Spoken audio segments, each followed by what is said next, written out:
खबर उत्तर प्रदेश के साथ मैं सोनी चौहान। खबरों का रुख करें उससे पहले एक नजर सुर्खियों पर।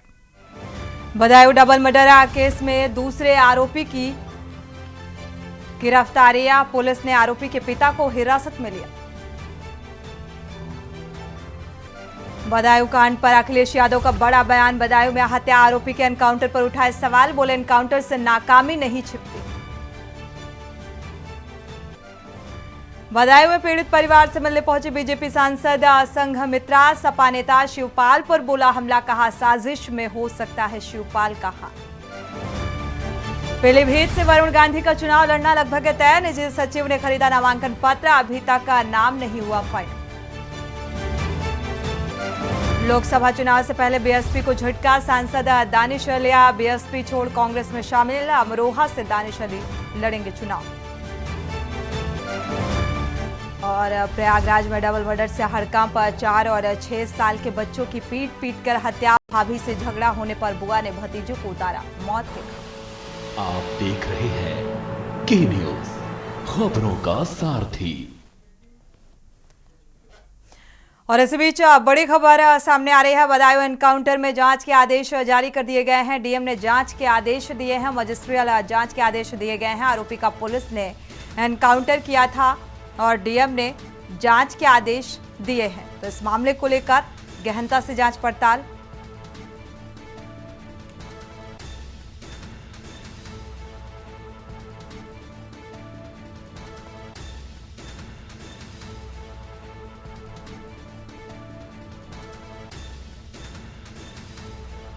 आरोपी का पुलिस ने एनकाउंटर किया था।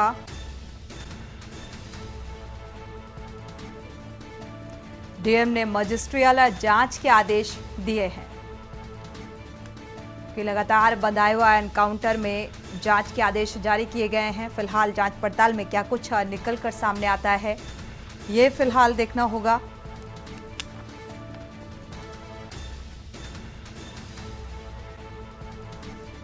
इसी खबर पर संवाददाता रितेश चौहान जुड़े हुए हैं। रितेश, क्या अपडेट है इस मामले में?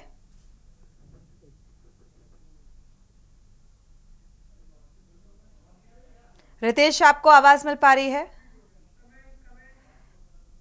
तो दोबारा से संपर्क।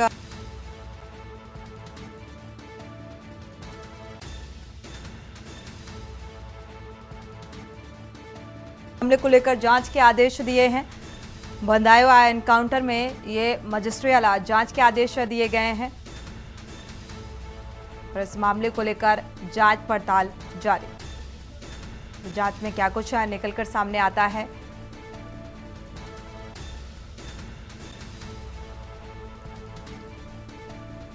ये फिलहाल देखना होगा।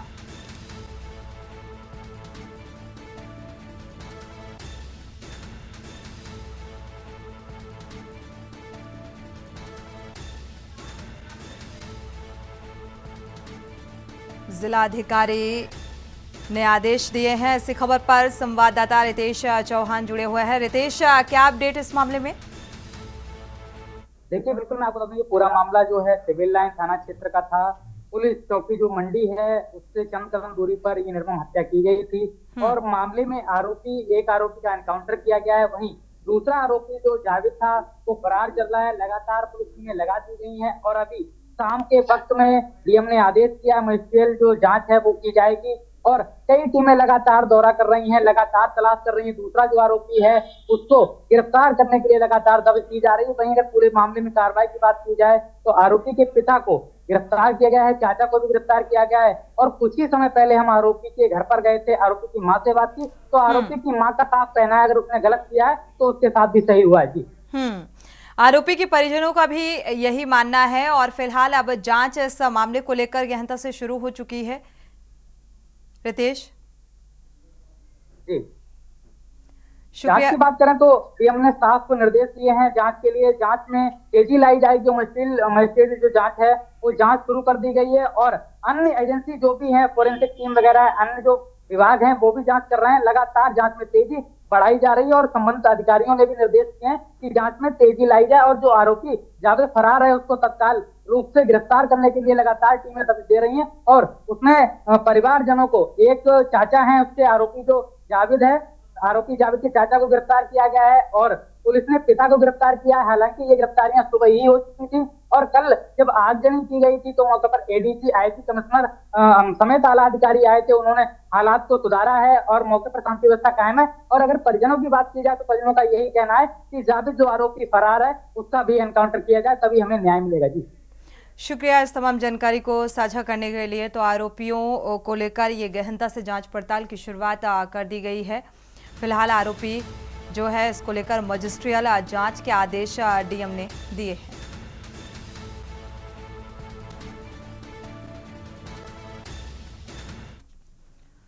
और इसी बीच बदायूं से खबर आपको बता दें, डबल मर्डर से इलाके में तनाव की स्थिति देखने को मिल रही है। गांव को छावनी में तब्दील कर दिया गया है। पोस्टमार्टम के बाद आज दोपहर करीब दोनों बच्चों आयुष और आहान का शव घर पहुंचा तो कोहराम मच गया। भारी पुलिस बल की मौजूदगी में उनका अंतिम संस्कार किया गया और इस दौरान परिजनों और गाँव वालों की आंखों में गुस्सा और गम साफ नजर आया। पुलिस ने हत्यारोपी साजिद और जावेद के पिता और चाचा को पूछताछ के लिए हिरासत में लिया है। पुलिस ने पूरे मामले में दूसरे आरोपी जावेद की खोज तेज कर दी है और आलापुर की पुलिस को आरोपी के घर पर तैनात कर दिया गया है।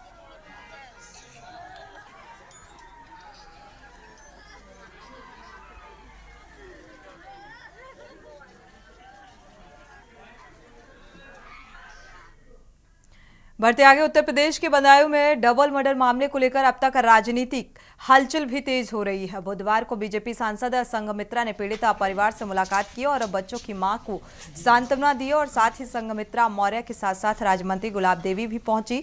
सांसद और राज्यमंत्री दोनों ने घटना को निंदनीय बताया और बच्चों की हत्या के बाद उनके परिवार को ढांढस बंधाया। बदायूं सांसद संघमित्रा मौर्य ने कहा कि पुलिस ने कुछ घंटे में ही इंसाफ देने आए और दूसरा आरोपी जो पकड़ा जाएगा वो हत्या की वजह बताएगा। संघमित्रा मौर्य ने इस बात का भी जिक्र किया कि समाजवादी पार्टी दंगा कराने के लिए जानी जाती है और जिन शिवपाल को बदायूं का प्रत्याशी बनाया है उन्होंने जिले में आते ही कहा था कि वो आ गए हैं तो अब ठीक हो जाएगा। पहले भी दंगे कराते रहे और उन्होंने यहाँ आने के बाद एक बार फिर से बदायूं का माहौल बिगाड़ दिया है। हो सकता है इसमें उनका ही हाथ हो।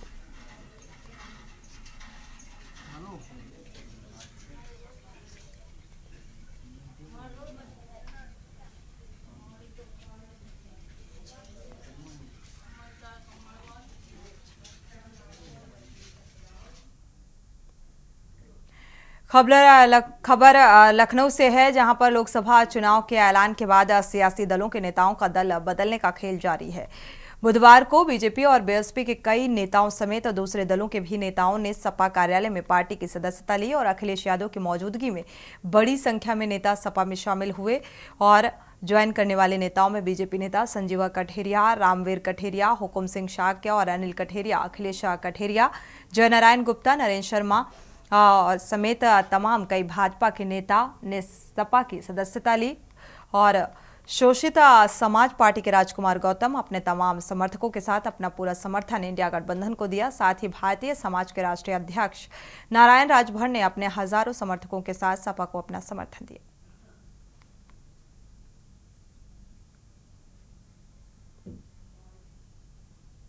एक मुझे वीडियो मिला मां गंगा का गंदगी का, हमने ट्वीट कर दिया, अधिकारी सफाई करने पहुंच गए। मैंने केवल वीडियो ट्वीट किया तो आप देख लीजिए, अधिकारी पाइप लेके पानी का, बोलो गंगा में पानी इतना, और पाइप से सफाई कर रहे थे। बताइए घाट, कमाल है इनका। तो ये सरकार जाने वाली है, हर बात पे उन्होंने झूठ बोला है।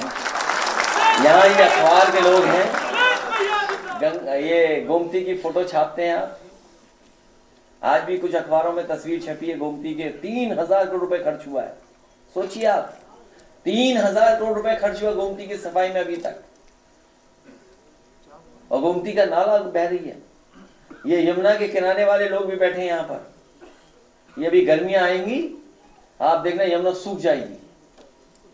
मई जून आएगा, आप देख लेना पैदल गंगा चले जाना एक कोने से दूसरे कोने में।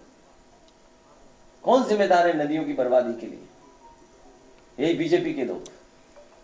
मुझे याद है जौनपुर में फेक इनकाउंटर किया गया। अभी प्रतापगढ़ की घटना है जहां एसटीएफ का एक कस्टोडियल डेथ है प्रतापगढ़ की, उसमें आपने क्या कार्रवाई की? या मुझे जौनपुर में याद है पुजारी यादव जिसका फेक घटना हुई थी, उसके बाद एसटीएफ के लोग पहुंचे, जेल गए कई लोग, दबाव बना रहे थे कि केस वापस ले ले परिवार। जब गांव वाले निकल करके आ गए तो पुलिस के लोग कहते हैं कि हम बिजली का बिल लेने आए थे। रात में बिजली का बिल लेने कौन जाएगा प्राइवेट ड्रेस में? सोचिए आप।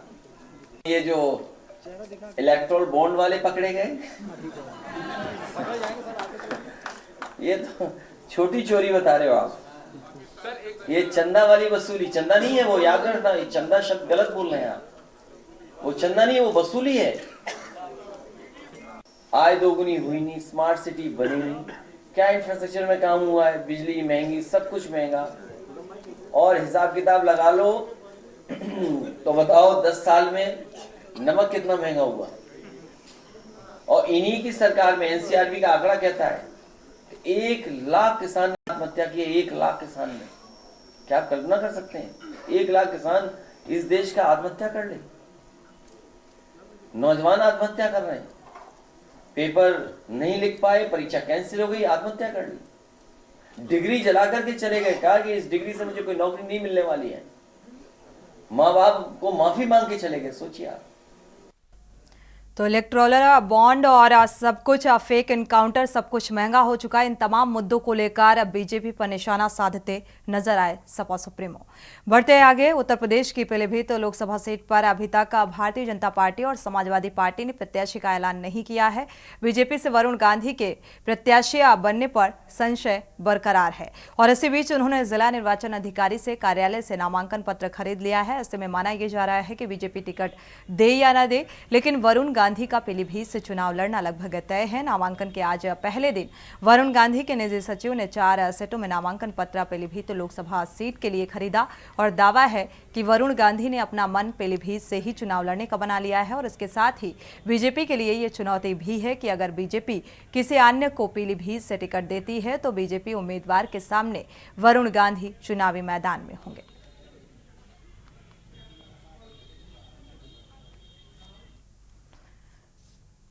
लोकसभा चुनाव से पहले पार्टियों में उथल पुथल मच चुकी है। अमरोहा लोकसभा सीट के सांसद दानिश अली कांग्रेस में शामिल हो गए हैं। दानिश अली को बहुजन समाजवादी पार्टी ने पिछले साल पार्टी विरोधी गतिविधियों में शामिल होने के आरोप में निलंबित कर दिया था। दरअसल दानिश अली की कांग्रेस से नजदीकियां लगातार बढ़ती जा रही थी और इसी के चलते उन्हें बसपा ने निलंबित किया था। दानिश अली ने कांग्रेस में शामिल होने के बाद कहा कि आज देश के जो हालात हैं वो किसी से छिपे नहीं हैं। एक तरफ विभाजनकारी शक्तियां हैं, दूसरी तरफ देश के गरीब, वंचित, पीड़ित लोग न्याय दिलाने के लिए संघर्ष करने वाले लोग हैं और आज हम एक दोराहे पर खड़े हैं। आज फैसला लेने का वक्त आ गया है। जो आगे का रास्ता है वो जिस आइडियोलॉजी को लेकर के हम छात्र राजनीति से संघर्ष करते हुए यहां तक पहुंचे हैं, उसमें कहीं ना कहीं हम जहां पर हैं थे वहां दिक्कतें और कुछ नहीं, सिर्फ जिस ऊर्जा के साथ हम लड़ना चाहते हैं उन विभाजनकारी शक्तियों से, उसमें कहीं हमारे साथ कुछ दुश्वारियां पैदा हो रही थी। तो इसलिए ये फैसला, क्योंकि मैंने इसलिए एक पहले ही सेंटेंस में ये कह दिया कि आप इससे पहले सवाल पूछते तो मैं पहले ही उसका जवाब दे दूं, इसलिए आज ये अहम फैसला अपनी फ्यूचर पॉलिटिकल जर्नी के लिए मैंने इंडियन नेशनल कांग्रेस की सदस्यता ग्रहण करने के लिए लिया है। वक्त एक छोटे से ब्रेक का, लौटेंगे जब। ब्रेक से वापस आ रहे हैं। उत्तर प्रदेश के बदायूं में हुए डबल मर्डर मामले को लेकर अब तक राजनीतिक हलचल भी तेज हो गई है। बुधवार को बीजेपी सांसद संघमित्रा ने पीड़ित परिवार से मुलाकात कर बच्चों की मां को सांत्वना देने के साथ साथ ही जमकर समाजवादी पार्टी को घेरते नजर आए और इस पूरे घटनाक्रम का जिम्मेदार शिवपाल यादव को बताया। देखिए, ये बहुत ही जघन्य हत्याएं हुई हैं मासूम बच्चों की कल, और इस निर्मम हत्या की मैं घोर निंदा करती हूँ। हमारा पूरा भारतीय जनता पार्टी का परिवार पीड़ित परिवार के साथ में है और इस पर जो लोग राजनीति कर रहे हैं उनको सिर्फ मैं इतना ही कहूंगी कि यह राजनीति करने का अवसर नहीं है। यह उस पीड़ित परिवार के साथ में। रुक करते हैं अगली खबर का। अगली खबर बरेली से है, जहां बहुजन समाजवादी पार्टी ने आंवला लोकसभा क्षेत्र से एक सप्ताह पहले ही समाजवादी पार्टी छोड़ बसपा का दामन थामने वाले आबिद अली को अपना प्रत्याशी घोषित किया है। कार्यकर्ता सम्मेलन में आबिद अली के नाम पर अंतिम मोहर लगी और आबिद अली मौजूदा समय में आंवला नगर पालिका चेयरमैन हैं। सम्मेलन में दर्जनों सपाइयों ने बसपा का दामन थामा और इस दौरान आबिद अली ने समाजवादी पार्टी पर जमकर निशाना साधते हुए कार्यकर्ता सम्मेलन में पार्टी के पदाधिकारियों सहित भारी संख्या में कार्यकर्ता इस बीच मौजूद रहे।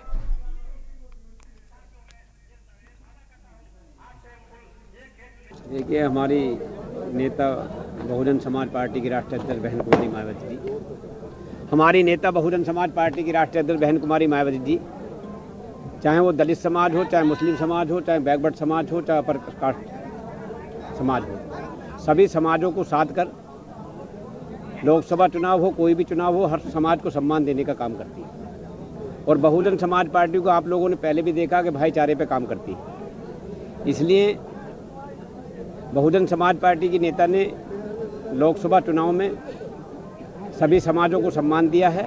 ऐसा है, मैं काफ़ी टाइम से समाजवादी पार्टी के साथ जुड़ा था, हालांकि इससे पहले मैं बहुजन समाज पार्टी के साथ काम कर चुका था, लेकिन समाजवादी पार्टी के साथ काम करते करते मैंने कहा आज नहीं तो कल होगा, कल नहीं तो परसों होगा। लेकिन जब 12 साल हो गए, बिथरी और औला पे ना तो कोई मुस्लिम विधानसभा में कैंडिडेट दिया और ना ही लोकसभा में कैंडिडेट दिया, और हम और हमारा समाज तमाम बाहर के प्रत्याशियों को लड़ा लड़ा के थक गया। ये इंतजार करता रहा कि कभी हमारी बारी आएगी। खबर प्रयागराज से है, मेजा से, जहां क्षेत्र में एक गांव में बुआ पर 2 बच्चों को पीटकर निर्मम हत्या करने का आरोप लगा है। मिली जानकारी के अनुसार संजय पुत्र शंकर भारतीय गांव हरगढ़ थाना मेजा के 2 बच्चे लकिया 5 वर्ष और 3 वर्ष का संजय की बहन पूजा 35 वर्षीय ने 10 वर्षों से दिमाग खराब चल रहा था और अपनी भाभी पार्वती से झगड़ा होने की वजह से गुस्साई बुआ ने अपने भतीजों को पटरी से मारकर गंभीर रूप से घायल कर दिया। जानकारी पाकर परिजनों ने प्रयागराज अस्पताल लेकर पहुंचे। इलाज के दौरान दोनों बच्चों की मौत हो गई। परिजन मृतक बच्चों को लेकर वापस घर आए और बच्चों के पिता संजय मुंबई में मजदूरी करने गया हुआ था। जानकारी पाकर वापस घर लौटा, घर में कोहरा।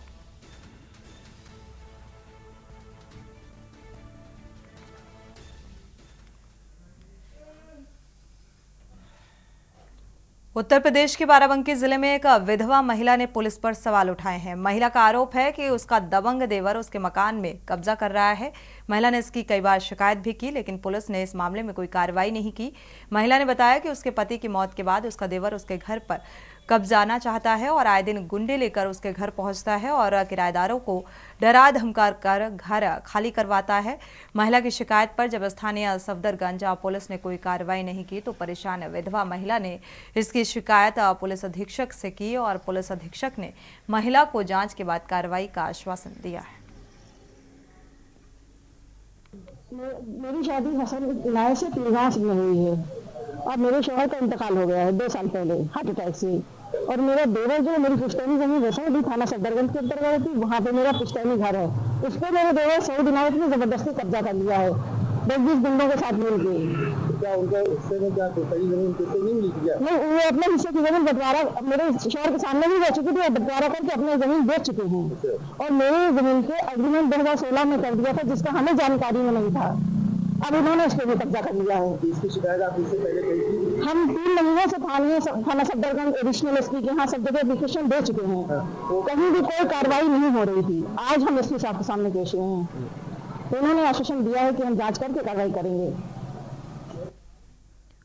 श्री कृष्ण जन्मभूमि मथुरा शाही ईदगाह विवाद के मुख्य पक्षकार को पाकिस्तान से धमकी भरी कॉल आई है।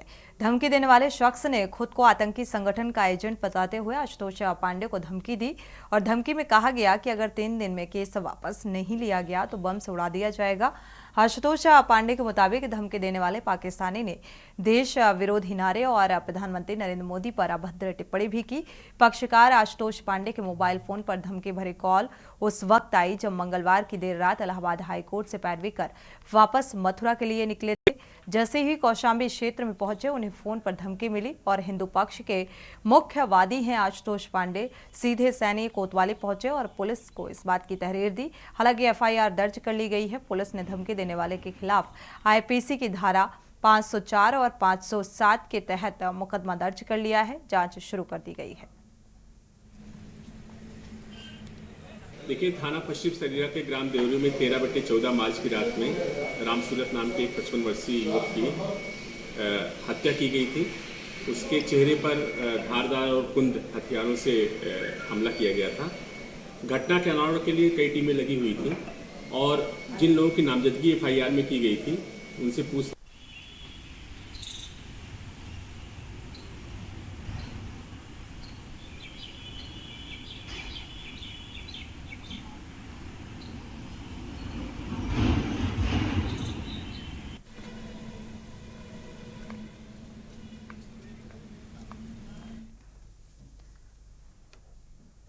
इसी के साथ बुलेटिन में फिलहाल बस इतना ही। आगे खबरों के लिए आप देखते रहिए के न्यूज़ इंडिया।